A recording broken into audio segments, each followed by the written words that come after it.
The Coca-Cola 600 trophy is going back to Kyle Busch's shop, not symbolically, not in spirit, physically, to the building Kyle Busch built, where his employees still work, where his trophies still line the cases.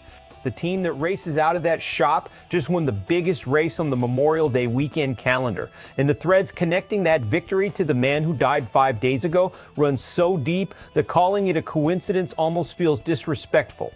Daniel Suarez and Spire Motorsports just gave Kyle Busch something he cannot hold, and somehow it still feels like it belongs to him. Daniel Suarez won the Coca-Cola 600 at Charlotte Motor Speedway Sunday night, ending an 82-race victory drought and claiming his third career Cup Series win. The race was called 27 laps short of the full distance after rain intensified and NASCAR determined conditions would not improve. Suarez was leading at the time, having taken the point following a bold two-tire call by crew chief Ryan Sparks with roughly 40 laps to go. He then held off a fleet of charging Toyota drivers, including Christopher Bell, Denny Hamlin, and Tyler Reddick, before the rain made the result official. Christopher Bell finished second, Hamlin third, Reddick fourth, Kyle Larson fifth. The win goes to Spire Motorsports, a team that races out of the former Kyle Busch Motorsports facility in the Charlotte area, acquired in 2023. The cars ran KBM branding all weekend. Spire co-owner Jeff Dickerson was Busch's first Cup Series agent and spent years as his spotter. The connections between this victory and the man the sport is grieving are not incidental, they are structural. Kyle Busch Motorsports was not just a race team, it was an institution within an institution, a truck series operation that Busch built from the ground up, used to develop young talent, and drove himself well into his 40s. He won in KBM trucks as recently as last week at Dover, 6 days before his death.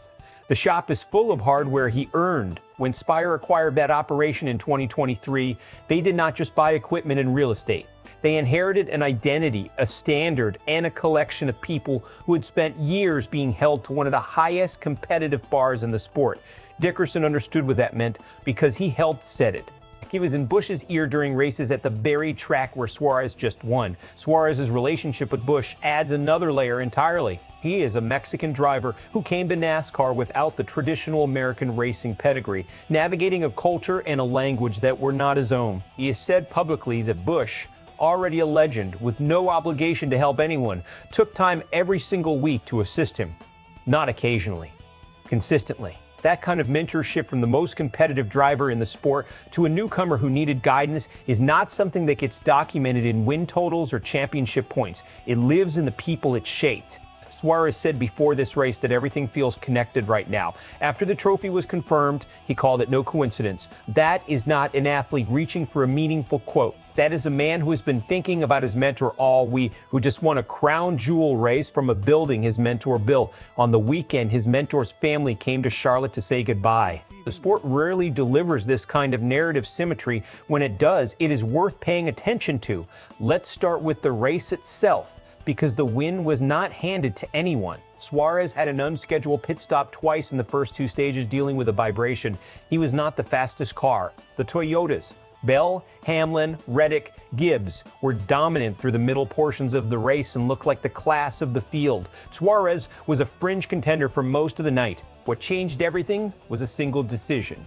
When the caution flew late in stage 4 following the lightning strike nearby, crew chief Ryan Sparks called for 2 tires instead of 4. That is a high-risk move at any point in a race, but especially deep in a 600-mile event when tire wear can destroy a car's handling within laps. The logic is straightforward. You gain track position by spending less time on pit road, but the execution demands that your driver defend that position against faster cars on fresher rubber. Suarez did exactly that. He blocked Christopher Bell in a restart, held the lead through multiple attempts to pass, and then the rain came back and ended any remaining debate. But here's what the race result alone does not capture. This win validates everything Dickerson described about what Busch built at KBM. The standard Busch held himself and everyone around him to the obsessive attention to detail, the refusal to accept a race as lost. The hunger that never cooled, that is the culture Spire inherited when they took over that shop. Sparks making a gutsy 2-tire call in a 600-mile race. Suarez holding off Toyotas with track position instead of raw speed. Those are the kinds of competitive decisions that get made by teams who have been taught that no situation is unwinnable until it is over. Dickerson said it plainly. Busch set a bar that everyone around him had to meet. That bar did not disappear when the ownership of the shop changed. It transferred. And then there's the Suarez dimension, a driver who has been in a victory drought for over 2 years, who came into this weekend carrying the weight of a mentor's death, who said publicly that Busch made him want to be better. Winning in this building, on this weekend, in this race, that is going to sit with Daniel Suarez for the rest of his career. He will be asked about it for decades. The rain shortening the race will generate some controversy.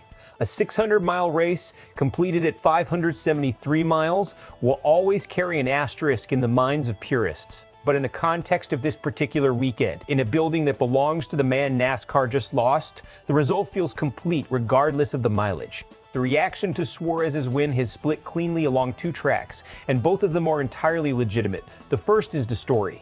The connections between Spire, KBM, Dickerson, Suarez, and Busch are so layered that even casual NASCAR fans are pausing to absorb them. The idea that the Coca-Cola 600 trophy is heading back to a building Kyle Busch built on the weekend his family stood on pit road at the same track has generated a wave of emotional response that goes well beyond a typical race win celebration. The second track is the competitive skeptics. A rain-shortened 600 won on a 2-tire call by a car that struggled with vibration issues for most of the night.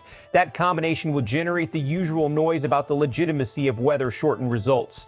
Those arguments are not entirely without merit, but they are also almost entirely beside the point, given the circumstances surrounding this particular race. Suarez's pre-race comments about Busch have circulated widely and added significant emotional context to how people receive the victory. A driver who credits his mentor for teaching him how to want to be better. Winning on the weekend, that mentor is buried. That story writes itself, and the NASCAR fan community has received it accordingly. This win becomes a turning point for Spire Motorsports as an organization, the moment they graduated from a credible midfield team into a genuine contender capable of winning crown jewel events. The KBM identity they absorb becomes a competitive philosophy that keeps producing results. Suarez, reinvigorated by a victory that carries this kind of meaning, goes on a strong second half of the season. And the trophy that went back to that Charlotte shop on Sunday night sits in a case alongside everything Busch built as proof that the standard he set is still producing wins long after he is gone. The rain-shortened nature of the win becomes its defining characteristic in the record books, and the narrative gets undercut by ongoing debates about whether Spire and Suarez truly outperform the field on merit. The vibration issues from earlier in the race get cited as evidence that the victory was circumstantial. Suarez's drought continues in meaningful fashion, this win becoming an outlier rather than a breakthrough, and the connection to Busch's legacy fades as the season moves forward and the emotional weight of Charlotte recedes. The win was real. Whether it changes anything for Spire in the long run is a question that only the rest of the season can answer. Kyle Busch won races in that building. He hired people in that building. He set a standard inside those walls that his team carried with them when Spire took over. And on Sunday night, that standard produced a Coca-Cola 600 trophy that is going right back through the front door. Suarez said it was no coincidence. Dickerson said they were honoring Busch before he ever passed. Sparks said bringing a trophy back to that shop felt fitting in a way that this week demanded.